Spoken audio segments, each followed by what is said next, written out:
तर आपण वेरूळच्या ईशाळवाची लेणी म्हणजेच 2 खांबी लेणी जी आहे त्याच्या अगदी जवळ आलेलो आहे आणि हे दर्शन तुम्हाला मुद्दाम घडवत आहे.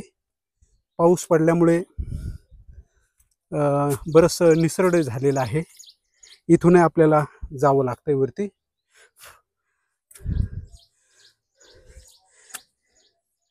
इथं मात्र सांभाळून जावं लागतं,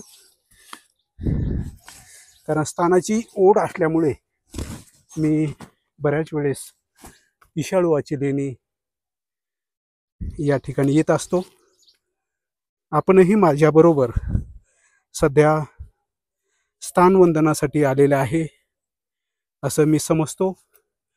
आणि ज्या ठिकाणी आपण आहे तिथून हा खालचाही परिसर पाहूया. आणि आता अगदी ईशाळवा लेणीच्या बाहेर आपण आलेलो आहोत, जे की 2 खांबी लेणी आहे.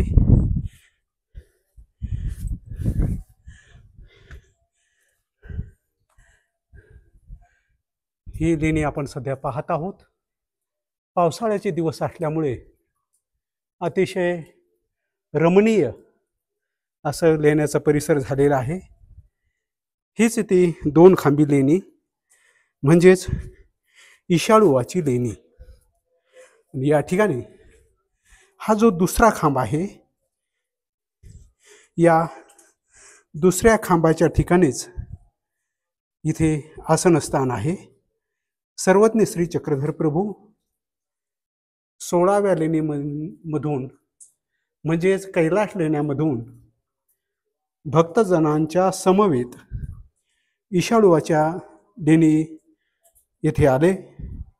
या ठिकाणी त्यांना आसन झालेलं आहे. या उत्तरेकडील जो काही मधला खांब आहे दरवाजाजवळचं, या ठिकाणी सर्वज्ञांना आसन झालेलं आहे. आणि आतली जी लेणी आहे ती आपण पाहूया. आता अशी ही लेणी आहे. मध्ये या ठिकाणी मूर्ती नव्हती, पण आता मूर्ती बसवलेली आहे. या ठिकाणी गेटही बसवलेलं आहे.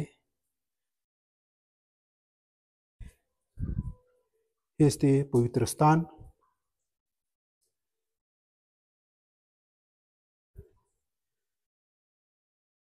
ही लेणी आपण पाहूया.